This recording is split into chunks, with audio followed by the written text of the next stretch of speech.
Bapak itu seneng kancanan wong mlete timbang wong sopan. Saya dulu ya SK. Bapak itu kancanan wong mlete itu. Suatu saat bapak wafat, si pendereknya bapak yang mlete ini tak kancani. Marah tuh orang. Marah. Mulai terus.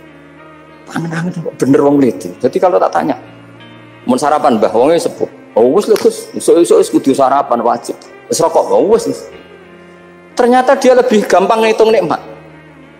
Kok gak kerja, Bang? Nah, aku nang masjid di 10.000, kon ngino wong kerja ora usah, di 10.000 wis rojo iso mangan iso ngombe.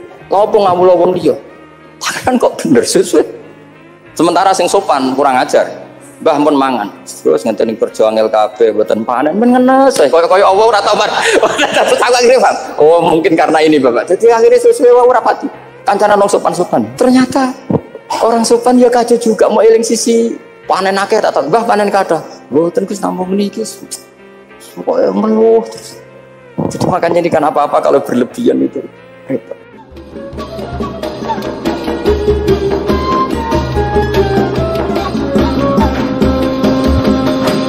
Saya termasuk orang yang meskipun masih muda itu gak pati-pati mati. Karena bukan berarti saya mesti soleh, mesti husnul khotimah, ya enggak.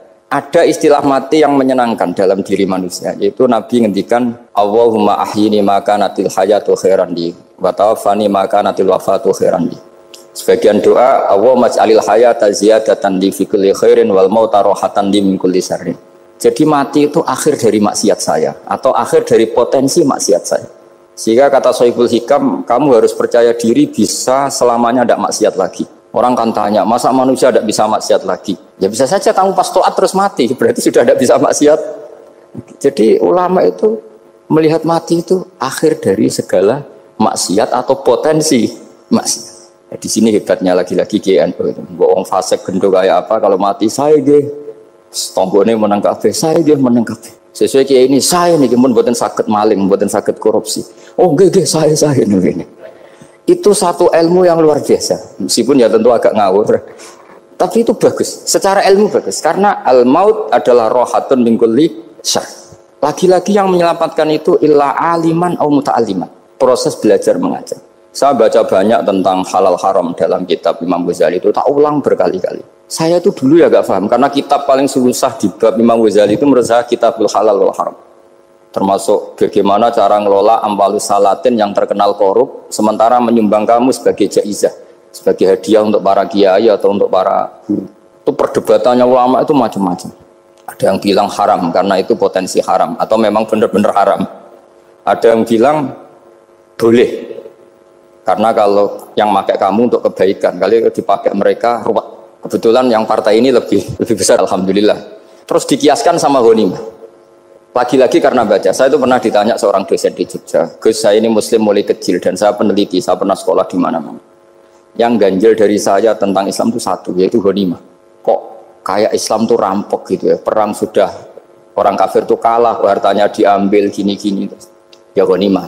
Terus saya memberi analogi, kalau ada garong ke kamu, bawa senpi, bawa pedang, terus kamu mengalahkan garong itu, alat-alat itu kamu kembalikan apa kamu sita? Ya saya sita, nanti dipakai garong lagi. Ya kira-kira seperti itu. Kalau dikembalikan ke orang kafir berarti menjadi kekuatan kekafiran lagi dan itu harbi. Dia baru nerima. Lagi-lagi ini barokahnya baca. Makanya saya diminta sama sini ya saya tentu faktor hormat karena bapak saya memang dulu ngaji sama Badullah. Mbah saya itu terkenal wali yang bapaknya bapak. Itu kalau kesini nyifati Badullah pun satu. Nur isido mondok gini itu enggak apa-apa. Pondok elek lah. Kiaimu wali. Zaman itu bapak itu di kamar kursi ya masih ada kakinya. Saya dulu sering dijak ke sini sama bapak. Jadi mbah saya itu terkenal wali dulu. Jadi mbah saya itu tirakat terus sampai kapundhut itu poso terus. Kebetulan cucunya agak niru. Saya tidak niru itu karena itu Gus Zaki. Memang disuruh tidak niru. Kata mbah saya, kira usah tirakat. Terus tak tirakati aku. Itu. Jadi saya, Mbah Mun juga gitu. Kowe haram tirakat. Terus tak tirakati aku. Saya senang sekali. Tapi tua-tua kok mikir butuh. Nah, terus nirakati butuhku sopo. Jadi mulai jadi kiai betul Mas Nadif saya ini sudah mulai mikir butuh. Karena saya ini termasuk orang yang kecelok alim yang enggak banyak orang menghormati karena sudah diramal sama mbah-mbah. Di dulu mbah saya Mbah Nur Sam itu kakak saya itu SMP SMA, kakak saya yang kedua juga SMP SMA. Mbah saya itu Mbah Nur Sam itu yang nganterkan bapak ketika mondok sini itu, yang ikrar karo Badullah wali Mbah Nur Sam, ahli tirakat, ahli puasa. Itu bilang Nur, anak sing iki aja pondok, aja sekolahno. Sumben sing ngalim ku anak sing iki. Ketika saya hampir tamat SD sama mbah saya Tuban, mbah saya Narukan juga di Sabdo begitu. Singkat cerita saya mondok sarang. Mondok sarang pertama langsung dikenal Mbah Mun, wong anak kiai jadi langsung dikenal. Didoni macam-macam terus jadi wong alim itu gak ada yang ngelem. Biasa aja untuk dongane sepuh-sepuh. Ya sebenarnya saya agak kecewa ya, saya inginnya kan dianggap prestasi gitu, ternyata dianggap doanya orang-orang sepuh. Ya, makanya kula niki iki ya rodok ya syukurlah sama Bang Mutamakin sama semuanya karena tadi kenapa saya harus cerita ini. Quran sendiri mengakui bahwa orang soleh itu diantara aturannya adalah dzurriyyatam ba'duha min ba'd. Meskipun Allah bisa bikin orang soleh dari mana saja, tapi yang legitimit itu memang dzurriyyatam ba'duha min ba'd. Dan kata dzurriyah itu tasmalu auladal inas, kata Ibnu Hajar al-Asqalani, memasukkan turunan yang dari ibu. Meskipun tentu secara wali nikah atau secara disiplin nasab dari ibu itu tidak ngefek. Tapi dari segi fa'innal irqad jassas, bahwa sistem tubuh kita itu tetap ada gen dari seorang apa? Ibu. Sehingga banyak ulama tafsir mengatakan dzurriyah itu tasmalu auladal inas. Dzurriyah itu memasukkan turunan dari apa? Ibu. Bapak saya itu nasabnya nasab wali, jadi mbah-mbahnya itu suka tirakat, suka. Ibu itu nasab kiai. Jadi kalau bapak wiridan itu, kalau istiqomah itu disalahkan sama keluarga ibu. Istiqomah itu salah. Karena ijabu malam yajib, mewajibkan sesuatu yang tidak wajib. Itu masalah secara ilmiah.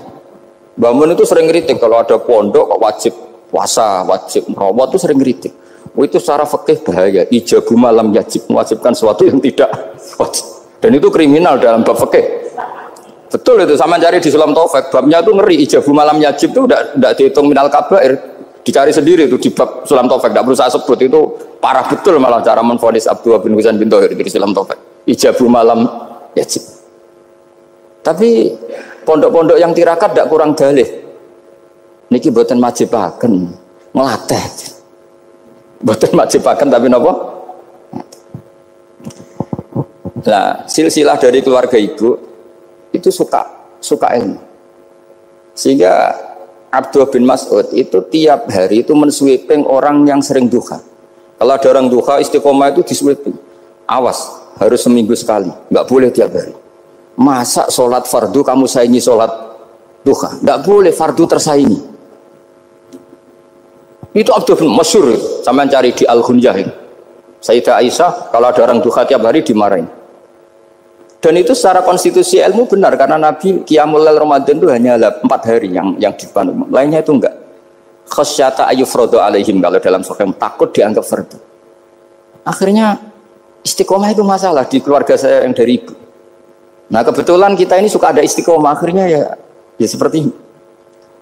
Tapi ini ilmu harus kita bicarakan. Tapi yang istiqomah, Bapak itu pengagum Badullah. Bapak itu suka sama istiqomah karena punya guru dulu Ki Zubaidi istiqomah, Badullah istiqomah. Tapi jangan kira Badullah itu hanya istiqomah. Saya punya sanad banyak, mungkin Gus Zaki lebih tahu. Sering saya diceritakan Bapak. Badullah itu nak ambek wong fasih teman-teman itu ya rapati cocok. Senajan to majibno fasih. Tak takoki iki ngopo. Engko nek ke fasihan darani wong awam untuk ganjaran. Mergo macane Quran gak fasih. Padahal untuk ganjaran mergo seneng Quran. Jadi terus tak takoki Bapak, niku saged damel syarat mboten? Ya ora kena, pokoke ngono. Jadi go ngekrori. Artinya beliau ndak ingin lah gara-gara kita terlalu pakem tajwid kemudian menganggap siapa saja baca Quran salah kemudian tidak dapat pahala. Bisa saja hamalahum ala ayaqraul Qur'ana apa mahabbatuhum wa iskuhum wa kada wa kada. Jadi akhirnya saya jadi tahu. Oke, secara makhraj salah, tapi iseknya benar, mahabbahnya benar, brontonya benar. Jadi sebetulnya Badullah itu punya sekian makalah tentang ilmu. Hikam juga gitu. Nur nak cah santri ngaji ihya itu jauh oleh, tapi nak ngaji hikam mojo. Maksudnya beliau entah kalau setelah itu Badullah itu melarang siapa saja santri ngaji hikam itu dilarangnya ada kelas tertentu untuk boleh ngaji hikam. Nah, kenapa saya cerita ini? Karena saya masih ingat betul di antara wasiatnya Mbah Mun itu. Pirroh sebab apa Fatihah kok ihdinas siratal mustaqim, bukan siratoka tapi siratal ladzina an'amta alaihim. Dawe Mbah Mun fa inna Allaha ta'ala la ya'kul wa la yashrab wa la yanqih wa la kadza wa kadza. Allah itu tidak makan, tidak minum, tidak tidur. Sehingga kita tidak bisa niru Allah. Tapi yang makan tidur itu manusia. Sehingga kalau ingin dekat Allah ya niru siratal ladzina, bukan sirotoka. Kita cara tidur niru Kanjeng Nabi, niru ulama, cara makan, cara minum, niru Allah tidak bisa. Makanya bukan ihdinas siratal mustaqim sirotoka, tapi siratal ladzina an'amta. Maka dalam beragama itu butuh master, butuh panutan. Ya tentu Mbah Mun oleh ngendikan pakai lugat orang-orang kuno. Cara Mbah Mun pakai cantolan. Maka saya punya makalah banyak dari Bapak, dari Mbah Mun, dari Mbah Zubair, dari sampai saya itu hafal sanad sampai Rasulullah Shallallahu Alaihi Wasallam. Karena yang bisa mengawal ilmu itu sanad. Termasuk saya di sini bawa kitab Ar-Risalah Al-Qusairiyah. Nanti saya baca beberapa panutan kita. Di sini ada Abdul Qasim Al-Junaidi, ada Abu Yazid Al-Bustami, ada banyak ulama yang ditulis Ar-Risalah Al-Qusairiyah. Dan itu yang membentuk Imam Ghazali, kitab Ar-Risalah Al-Qusairiyah. Tapi sekarang kita ini tidak belajar lagi tentang tasawuf. Tasawuf itu Abdul Qasim Al-Junaidi jadi wali itu bukan wiridannya terlalu banyak, enggak. Beliau pernah bikin satu kalimat yang menjadikan Allah itu ridho. Kalimatnya begini, kalau malam beliau wiridan gini, ya Allah, kenapa engkau ngasih rezeki saya, padahal engkau tidak butuh saya. Kalimatnya sederhana. Kalau seorang majikan ngasih servis sama karyawannya, memang butuh pekerjaannya. Orang tua ke anak butuh kasih sayangnya. Tapi engkau ini zat yang tidak butuh saya, tidak butuh kita. Ngapain ngasih? Jadi punya sisi betapa Allah itu luar biasa. Wong tidak butuh kok. Ngasih itu kan luar biasa. Jadi karena mensifati seperti itu Allah itu ridho. Itu luar biasa. Normalnya orang memberi itu kan, apalagi orang memberi kiai itu kacau sekali. 1.000 jaluk swarga. Salam template 1 juta wae jaluk kok. Swarga itu parah lagi. Nanti kalau enggak masuk surga diundat-undat. Itu ngeri lagi itu 1 juta minta apa? Surga. Sayyidina Ali itu diantara sebabnya beliau dekat Allah itu karena muamalahnya sama Allah itu benar. Di antara muamalah itu yang diriwayatkan di kitab Ar-Risalah Al-Qusairiyah adalah masyhur itu. Kafani izzan antakuna li rabban wa kafani fakhran an akuna laka abdan. Tiap malam ya beritanya itu, ya Allah, saya sungguh sangat mulia karena engkau yang jadi Tuhan. Coba kalau saya dituhani manusia yang mati atau dituhani siapa yang mati juga. Wa kafani fakhran an akuna laka abdan. Saya ini bangga sekali karena jadi budak, jadi hamba zat yang tidak mati. Jadi pakem-pakem yang menjadi masyrab kalau dalam bahasa tasawuf itu yang menjadikan wali. Sehingga yang dikatakan ibadah itu apa? Ma'rifatullah. Mengenali Allah secara benar. Jadi jangan kira wali-wali dulu terus terlalu istiqomah, ada juga. Mereka punya pakem yang menjadikan Allah itu ridho. Saya beri contoh nih di sini banyak makalah nanti saya beberapa baca tabarruk.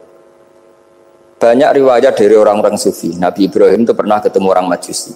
Beliau terkenal sakhok, terkenal sakhian. Ketika ketemu orang Majusi, ya Ibrahim saya ini sehari saja ngasih makan saya. Kamu kan tukang ngasih makan orang. Terus ya tapi bisyarti antus 5 kamu harus Islam. Fikihnya Nabi Ibrahim adalah kalau saya menolong dia berarti nolong orang kafir. Setelah orang itu lewat berlalu karena Nabi Ibrahim gak mau hormat, Allah memberi wahyu ke Nabi Ibrahim. Kenapa ya Ibrahim tidak kamu terima 1 hari, kamu kasih makan 1 hari? Ya karena dia Majusi. Kata Allah, dia umurnya berapa? 60 tahun. Tanyakan, pernah kelaparan kan hanya hari ini? Iya ya Allah. 60 tahun dia kafir tak kasih makan. Minta kamu sehari aja kok gak boleh. Akhirnya Nabi Ibrahim dipanggil orang Majusi, dikejar dipanggil. Ayo tak kasih makan 1 hari. Kok kamu sekarang jadi baik? Habis ditegur Tuhan. Terus kata, ahakada yu'amiluni. Apa seperti itu Tuhanmu mengu'alamalai saya? Ya na'am. Akhirnya Islam orang Majusi. Jadi itu lagi-lagi ilmu. Jadi yang dikatakan ilmu itu satu teori atau kalimah atau apa saja yang menjadikan kita ini pakem. Meskipun pakem itu kadang sulit diterima orang-orang khusyuk. Orang khusyuk itu ya nyun sewu ada sisi nakalnya. Makanya Mbah Mun sering kayak jargon masyhur. Zada khusyuan, zada jahlan, tambah khusyuk tambah bodoh. Bukan bodoh dengan makna salah itu enggak. Memang kadang terus anti ilmu. Misalnya gini, ini contoh yang karena saya ini mengkhidmati ilmu, saya beri contoh yang urusan ilmu. Ada orang sujud diinjek orang fasik, kepalanya diinjek orang fasik. Terus si orang yang sujud tadi ini ada di Sahih Muslim juga ada di Ihya. Wallahi la yaghfirullahu laka. Pakai sumpah, wallahi la yaghfirullahu laka.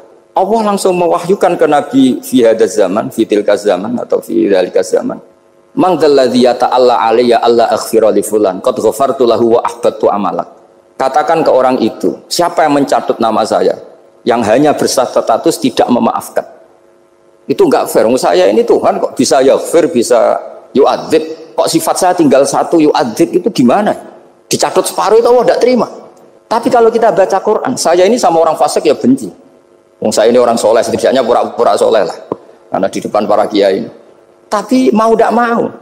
Ketika Allah mensifati dirinya tentang orang munafik gimana? Wa yu'adzibal munafiqina in sya'a au jatuh. Itu cocok tidak cocok. Potensi memberi tobat itu ada. Meskipun sama kalau orang munafik, tapi ya tetap bacanya wa yu'adzibal munafiqina ya in sya'a au jatuh. Rasulullah kayak apa bencinya dengan Wahsy karena qatilu Hamzah. Tapi Nabi tunduk sama konstitusi Quran. Laisa laka minal amri syai'un aw yatuba alaihim aw yu'adzibahum. Akhirnya Allah malah memberi tobat sama qatilu Hamzah yaitu Wahsy.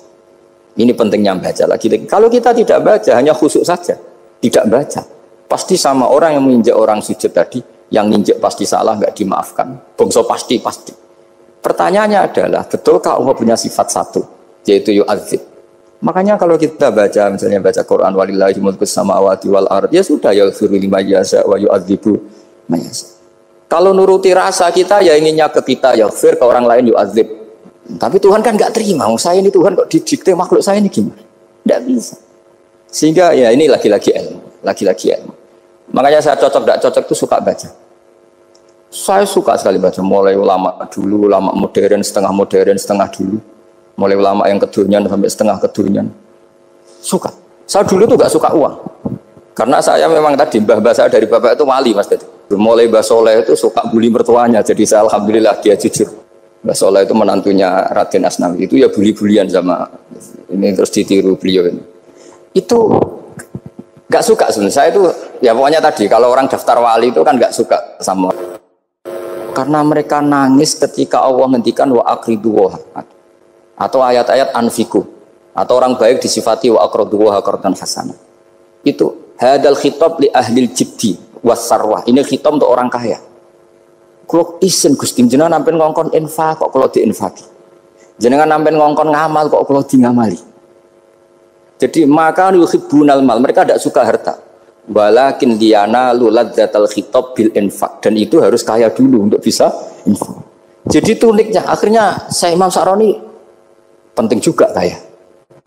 Jadi wali untuk suka harta itu nunggu diperintahkan Allah. Alhamdulillah kita enggak, sudah wali dulu karena sudah senang harta wali.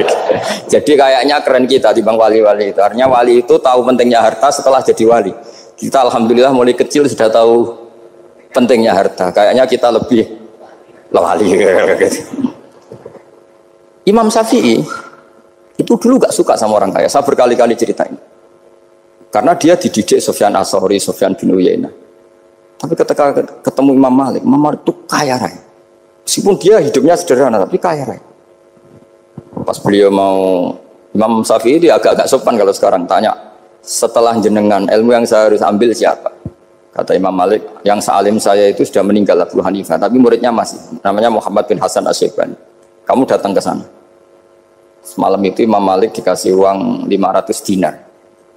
Padahal 1 dinar itu 4,25 gram, bisa dihitung berapa ratus juta.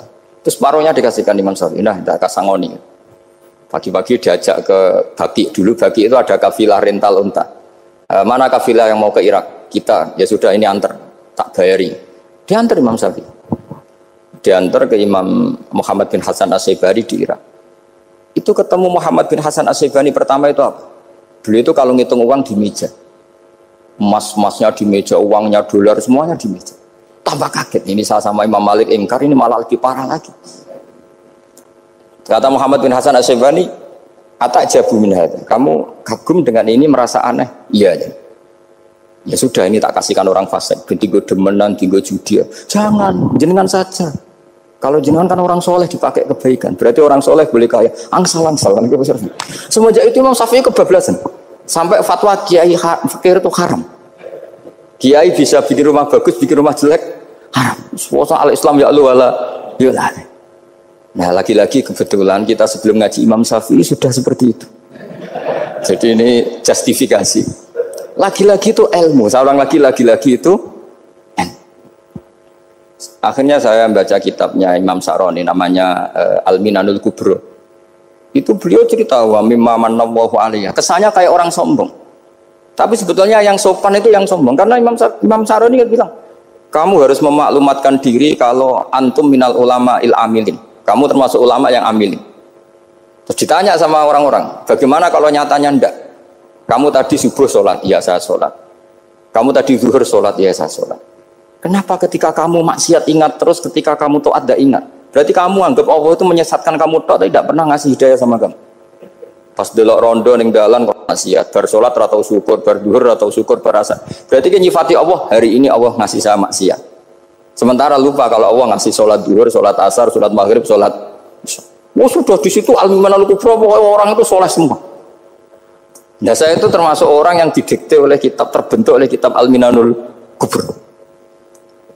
Jadi di situ hidup itu enak semua. Makanya saya itu masih ingat dialeknya dua orang alim. Nggak perlu saya sebutkan, ini agak sensitif karena ceritanya itu ada anaknya kiai mau nyalek. Karena dia anaknya kiai tanya, Mbah dalilnya nopo nanti yang kepengen jadi jabatan, menyari jabatan dosa. Kalau yang jawab tak sebut nggak apa-apa namanya. Jawabnya Mbah Mun oleh nggak apa-apa. Nabi Yusuf juga boleh jabatan. Terus beliau baca qalat alni ala khuzainil ardi inni khafifun alim. Nabi Yusuf juga boleh jabatan ya Rabb. Di debat sama orang alim. Itu Nabi Yusuf, syariatnya itu mansukhah bi syariati Rasulullah Muhammad SAW. Setelah tamunya pulang, Mbah Mun dibantah gitu. Dari Mbah Mun gini bilang, anut kiai wae oleh pemenang anut Nabi. Sama ingat kalimatnya. Anut kiai wae oleh pemenang anut. Artinya Nabi Yusuf kan minta jabatan ij'alni ala khuzainil ard. Jadi akhirnya semenjak itu fikih-fikih ilmu tadi saya ulang lagi. Akhirnya saya cari, termasuk saya disuruh bangun. Saya golekno dalile nak wong soleh kok oleh jabat. Batinku, wong dalil kok diorder saya ya sempat. Ternyata saya cari-cari ya tadi am yahsudunan nasa alama atahum wa min fadlih faqad ataina ala Ibrahim alkitab wal hikmata wa atainahum mulkan azim. Keluarga Nabi Ibrahim di antara sifat yang disebutkan Allah adalah dikasih mulkan azim. Sebab itu akhirnya kiai Indonesia itu mazhabnya Syafi'iyah semua. Politik ya kerso, jabat ya kerso, proposal ya kerso. Saya ini, maksud saya ini yang menyelamatkan ilmu. Kalau orang khusyuk pasti gedeng. Kiai kok gelem proposal, kiai kok para pejabat. Tapi orang ilmu setuju. Nah saya nggak tahu setujunya itu bawaan ilmu apa bawaan nafsu tadi itu yang mulai saya data. Nah kalau saya kan bawaan ilmu saya baca. Jadi saya 22 hari itu kalau habis subuh ke rumah sakit, tapi kalau asar pulang ngajar. Ya begitu terus. Karena mbah-mbah saya itu sukanya ilmu Masya Allah. Karena ilmu itu penting. Apapun pakemnya para wali itu kalau diingatkan secara ilmu itu terus kayak runtuh. Saya berkali-kali mencontohkan. Dan itu valid, data itu valid. Sufyan bin Uyainah itu orangnya khusyuknya Masya Allah. Gurunya Imam Syafi'i, gurunya Imam Malik. Itu beliau menceritakan dalam kitab Khilyatul Auliya. Nabi Isa itu senengannya itu ceria sekali. Nabi Yahya itu senengannya bersengut, abusan, suka kayak takut akhirat, takut penyakit. Tapi bukan takut corona, enggak ya jelas kan. Saya akhir-akhir ini fatwa, sekarang jangan baca Uwais Al-Qarani, tapi Al-Qarni. Meskipun saya tahu ada yang baca Qarani di kitab-kitab, ada yang baca Qarni. Tapi sekarang wajib dibaca Al-Qarni sementara. Sekali dibaca Al-Qarani itu nisbatun ila.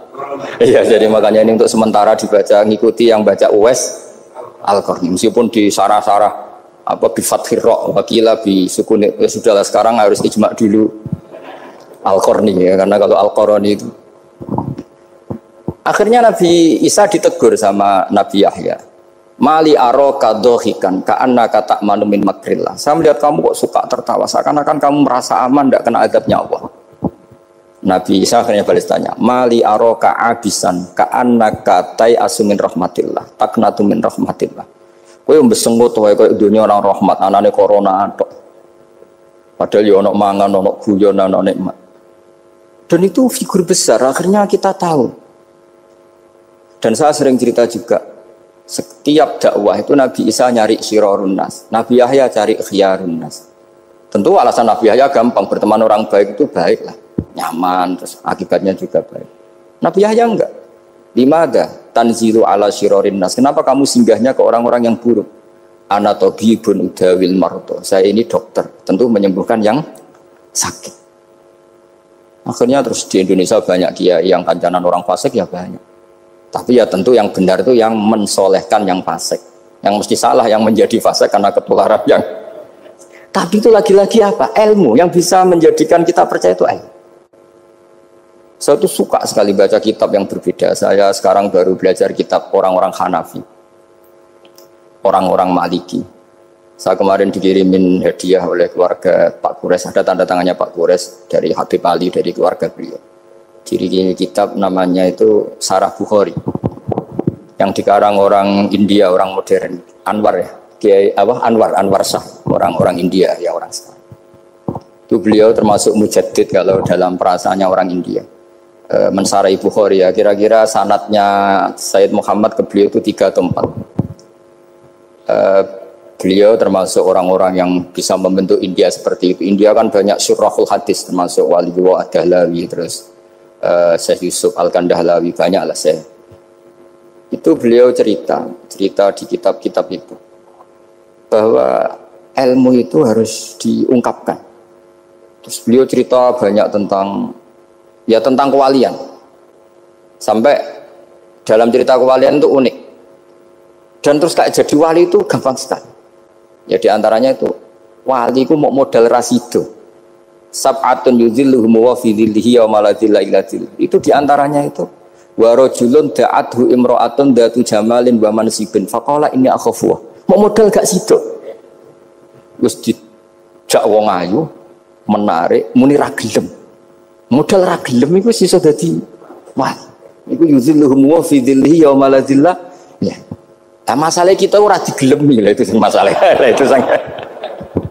Jadi gampang sekali dalam kitab Al-Minanul Kubra. Dan kalau baca itu enak. Misalnya gini.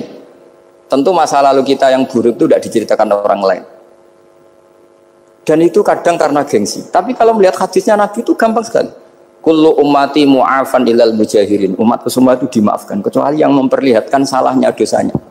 Jadi nggak boleh kalau sampean sekolah nggak naik kelas cerita anaknya. Kalau saat dulu nggak naik kelas, kalau punya utang koperasi nggak pernah bayar, nggak boleh cerita seperti itu. Kalau ditanya bapak dulu pinter nggak? Oh pinter sekali. Harus bilang gitu, pinter sekali. Pernah ranking sekali sudah nggak apa-apa itu. Meskipun dengan makna yang lugawi ya. Saya dulu iskal. Kan nyun sewu saya ini sering diparani orang yang mau tobat, tercerita Gus saya dulu sering main perempuan, sering mabuk, tapi sekarang saya mau tobat gini-gini. Karena ini orang awam, tak terima. Tapi saya bilang gini, kamu jangan cerita ke anak kamu.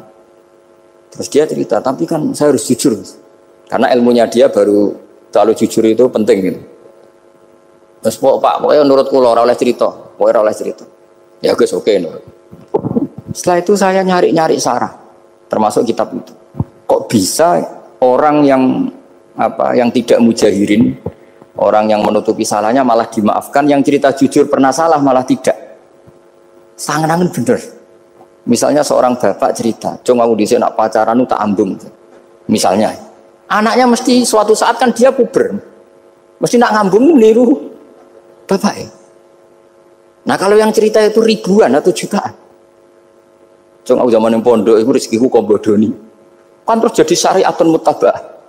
Apalagi yang cerita ini ternyata jadi kiai, ternyata gitu ya tetap jadi kiai.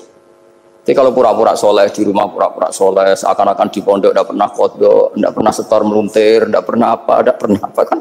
Katanya, lalu lucunya, oke itu alasan. Alasannya Imam Ghazali itu paling masuk akal. Ini saya cerita, ila aliman barokahnya baca Imam Ghazali. Fa inna wa ta'ala yakrohu zuhurul ma'asi. Wa min asbabiz zuhur adalah al-mujahar. Karena Allah itu gak suka maksiat itu begitu kelihatan. Dan awal dari kelihatannya maksiat adalah semua orang cerita. Akhirnya maksiat dianggap biasa saja. Jadi kalau semua orang cerita zaman mondok nakal itu akhirnya semua orang yang nakal. Oh itu niru kiai ini karena ini niru kiai. Kan repot. Tapi kalau semua kiai sok suci atau suci betul, dan semoga ya suci betul, kan yang maksiat yang mau maksiat ini gak punya alasan karena masternya gak pernah maksiat. Meskipun sebagian yang sultan nggak pernah konangan, nggak tahu pokoknya yang penting seperti itu. Itu hebatnya konsepnya. Saya dulu ya eskal loh. Kok Ya tadi kullu ummati mu'afan illal mujahirin. Saya dulu seiskal kan. Tapi setelah baca Ihya kata Imam Ghazali, karena Allah itu enggak suka zuhurul ma'asi. Allah enggak suka kalau maksiat terlalu muncul. Dan termasuk sebabnya muncul adalah setiap orang jujur menceritakan masa lalunya. Sebab itu kita sebagai orang Islam yang entahlah istilahnya apa. Kalau istilahnya Mas Najib Islam Nusantara atau moderat macam-macam lah. Saya termasuk orang yang sebetulnya ingin nggak setuju, bukan karena menentang. Nanti ngapalkan firqahnya kebanyakan. 72 aja ngapalkan banyak ditambahi Islam Nusantara, Islam moderat, Islam garis apa lagi itu? Oh garis lurus. Ada yang lagi lucu. Ya macam. Tapi setelah saya ulang lagi, setelah baca banyak, itu akhirnya menjadi tahu. Karena apa ya? Fitrah salimah kita. Misalnya gini, ada cerita di kitab-kitab. Nabi Musa pernah istisqa nggak mandi. Kan nggak terima, dia seorang nabi kok istisqa nggak mandi. Saya ini kali muka ya Allah, kenapa doa saya nggak mandi? Terus kata Allah, inna fihim namaman, di antara yang berdoa sama kamu yang istighosa kubro itu ada yang namaman, tukang ngadu itu. Nabi Musa ngajarin Tuhan, ya Allah kan gampang, kasih tahu dia siapa tak usir supaya tidak ikut istighosa, kan selesai. Terus dari pengiran lucu. Saya ini Tuhan, anha anin namimah. Saya ini Tuhan yang mengharamkan namimah. Maka saya tidak akan namam. Anha anin namimah wa akunu namaman. Saya ini mengharamkan hadu-hadu kok terus. Dudono sing kan ya sudah Gusti kalau gitu. Lalu solusinya gimana ini? Nanti solusinya gimana Tuhan? Ya sudah kamu nyari hamba saya yang namanya ini. Cari sama Nabi Musa. Ketemu orang namanya hitam. Makanya saya sama Mas Latif itu sungkan karena di antara wali itu ada yang hitam. Oh hitam terus nggak apa-apa ini biar impas, biar saya sampean bisa jadi wali karena madlum kan. Itu ketemu. Setelah ketemu sama-sama nur. Anta bareh, ya saya bareh. Terus anta Musa, ya saya Musa. Kenapa kamu tahu? Dikasih tahu Allah. Ini karena sama satu nabi, satu wali. Terus saya ini mau istisqa gak mandi, tapi sama Allah disuruh minta doa sama kamu. Itu doanya tuh ngawur sekali, bukan sekedar ngawur sekali. Ya Allah, apa engkau sudah tidak punya stok air sehingga tidak ada hujan? Gitu. Apa angin-angin sudah tidak nurut sama jenengan sehingga tidak bisa menghalau awan untuk menurunkan hujan? Fakah ada Musa ajab tisawi itu di semua kitab. Musa hampir saja jotos, dianggap doa yang enggak sopan. Tapi kata Allah, la tadribhu ya Musa fa innahu adhakani fil yaumi salasa marrat. Dia bisa bikin senyum saya sampai 3 kali kan. Lu soal mereka maksiatuhum la tadruka. Maksiat mereka itu tidak ngefek ke engkau kok jenengan pertimbangkan. Maksiatuhum la tadruka. Akhirnya langsung hujan. Jadi kadang doa itu ada yang ngawur. Maksiatuhum, makanya saya itu kadang berani berdoa Indonesia aman. Secara fikih ya kadang kok nak gak ono apa-apa sing maksiat meneh. Kadang yo mikir. Ya nak sing taat meneh, tapi kok nak ono apa-apa sing maksiat ya maksiat meneh. Saya pernah ketika Jogja sering gempa itu pernah mau berdoa. Ya Allah semoga bebas dari gempa, tapi terus saya mikir. Memang kalau nggak ada gempa ya yang sholat aman, tapi yang maksiat juga daripada menggurui Allah sudahlah tidak berani berdoa sudah Gusti ini dunia ini jangan pun terserah jenengan. Tapi saya sebagai orang muslim sing apian kan ya kepengin arham linnas. Boleh dalil lu kangelan, tapi gara-gara baca kibarek tadi maksiatuhum la tadurruka. Maksiat mereka itu tidak bahaya bagi kita. Pun Gusti ra usah kakean pertimbangan pun udan mawon. Udan langsung. Lagi-lagi karena baca. Termasuk di Al-Minanul Kubra itu ada cerita tentang Nabi Isa. Cerita itu tidak hoax, ini kata Imam Sa'roni. Ada orang itu perajin sepatu, perajin sandal.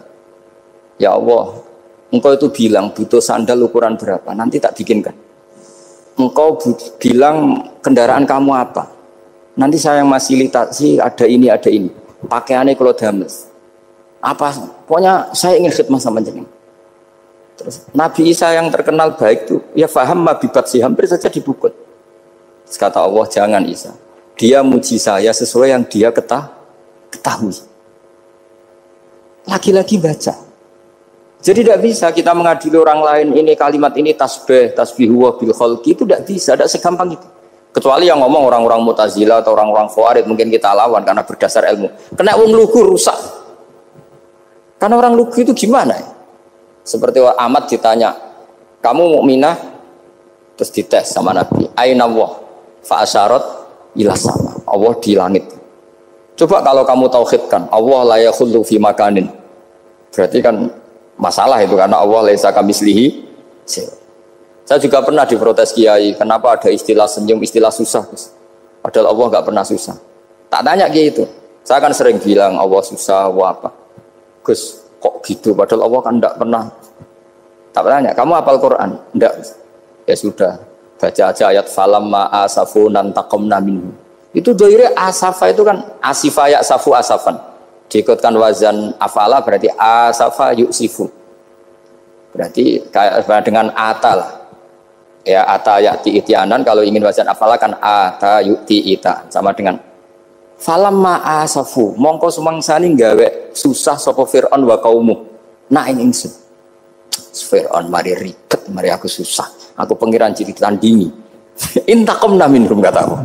Akhirnya dia itu bilang jebule ning Quran yo ono istilah Allah susah. Iya sembol aku itu aku hafal Quran dadi spontan bahasaku mbok salah mbok ora iku jek ono kembarane Quran.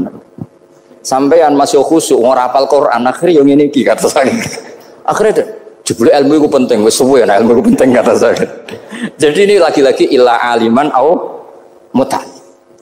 Jadi saya tuh dapat barokahnya ilmu. Saya sebagai manusia ya takut mati, tapi tadi kalau kadang-kadang melihat mati itu rohah min kulli syarrin. Kita ini meskipun nyun sewu sekarang enggak zina, enggak korupsi, potensi itu tetap ada. Dan yang bisa mengakhiri potensi itu apa coba? Al-maut. Sehingga Nabi ngajarkan kita itu gampang sekali dalam beragama. Ij'alil hayata ziyadatan li fi kulli khairin wal mauta rohatan li min kulli syarr. Lagi-lagi ilmu yang menyelamatkan kita itu. Sehingga Umar bin Abdul Aziz ketika mau meninggal, semua keluarganya nangis. Dia tanya, kenapa kamu menangis? Karena engkau mau meninggal. Memangnya setelah saya meninggal mau kemana? Ila Rabbin Karim, ila Rabbin Rahim. Jadi segampang itu untuk melihat. Nah, tapi kalau kita tidak baca, seakan-akan wah mati ngeri nak mlebu neraka piye. Seakan-akan di alam sana hanya ada neraka. Padahal anak indadzoni abdi. Daripada nganggep neraka masalah atau eleng pangeran kan ini. Lagi-lagi baca. La yamutan ahadukum illa wa yusinudzunna billah, jangan sampai seseorang mati kecuali dalam keadaan husnudzon sama. Saya itu masih ingat Gus Yagi pas Bapak gerah itu tak antar ke Karyadi di Semarang. Itu mau kapundhut itu cek guyon. Jong ape mati mbok gawe ning hotel karena di pavilion. Sebelum mau kapundhut cek donga khataman Quran, baca sabahat khataman. Wis tak khataman Quran terus wis ora usah nangis aku husnul khotimah terus kapundhut. Betul kok enak maksudnya santai maksudnya enggak. Ya relax aja. Seperti Mbah Mun itu dulu saya tuh ya aku bela wafati sering ketemu. Ya ada hanya saya tentu banyak orang sering ketemu beliau. Jawab Mbah Mun, "Cung, aku nak mati Selasa berarti aku wong alim. Nak mati Jumat berarti aku wali." Kok penak kabeh. Saya sebenarnya ingin tanya, nak Setu Mbah Tahat men. Tapi kok potongannya ora pantes itu. Ketika beliau nyatanya kapundhut Selasa berarti senang status alim. Artinya orang-orang dulu itu Imam Ghazali lebih parah lagi. Ya saya yakin ya semua orang Islam mati itu baik. Imam Ghazali lebih parah lagi. Itu beliau kapundhut. Itu orang yang perjalanannya 3 hari itu sudah datang semua. Sore beliau beli kafan. Terus beliau bilang ke adiknya, saya nanti kalau mati yang imami orang ini. Jangan makamkan saya sebelum diimami orang ini. Dulu udah ada WA-nya Mas Nadim, udah ada grupnya.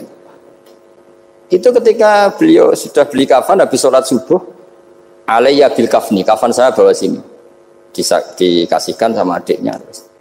Ya Allah, ar-ridho bil intiqal ilal malakil. Jadi saya sudah ridho kalau ketemu engkau. Terus kapundhut. Adiknya bingung karena orang yang ditunjuk itu harus 3 hari perjalanan. Ternyata datang semua. Datang semua terus. Kok kenapa engkau datang? Ghazali wis kandha aku ini 3 dina yang lalu. Jadi aku langsung perjalanan. Pamit saja. Lalu kubu sebelah ini cerita Mas Nadi yang tukang tukaran sama kubu sebelah itu Mas Nadi. Kalau saya ini orang baik gak suka tukaran berarti masuk orang baik. Yang aku orang baik itu penting cara kitab Al-Minanul Kubro karena kalau ngaku orang elek berarti kenangannya Allah sama kamu itu bikin elek, tidak bikin baik. Itu cara pikiran Imam Sa'roni dalam Al-Minanul Kubro. Kamu kan boleh mengatakan saya habis makan, habis minum. Artinya apa? Kamu habis dapat nikmat. Kamu harusnya juga bilang, saya habis ngamalkan ilmu, saya habis dapat hidayat. Wong tadi kamu ya sholat subuh, kamu ya baca Quran. Susah ya apa sih ngakoni tahu apik dari Imam Sa'roni gitu. Senengane kok, kalau mau bermaksiat berdelok wong wedok. Memangnya Allah mau amalah mbek kowe mau elek tok atau mau amalah apik? Ini rada provokator, tapi ini cerita ilmu, ini cerita ilmu. Makanya saya kenapa tetap hormat Mas Hadif karena provokator meskipun itu asli, enggak karena baca. Kalau ini asli memang suka sombong memang asli. Tapi apapun itu kan tahu neng Mesir. Jangan-jangan bacanya itu. Saya baca kitabnya, dia ke makomnya. Imam Sa'roni kan orang pernah ziarah. Makanya potensinya seperti itu. Jadi saya terus dulu saya itu nih Gus Yagi. Bapak itu SK. Bapak itu seneng kancanan wong mlete timbang wong sopan. Saya dulu ya SK. Bapak itu kancanan wong mlete itu. Suatu saat bapak wafat, si pendereknya bapak yang mlete ini tak kancani. Marah tuh orangnya. Mulai terus. Tangan-tangan bener wong mlete. Jadi kalau tak tanya, mau sarapan mbah wonge sepuh. Oh wis lho Gus, esuk-esuk wis kudu sarapan wajib. Wis rokok wis. Ternyata dia lebih gampang ngitung nikmat. Kok gak kerja kan? Nah, aku nang masjid di 10.000 kon ngino wong kerja ora usah di 10.000 wis rojo iso mangan iso ngombe.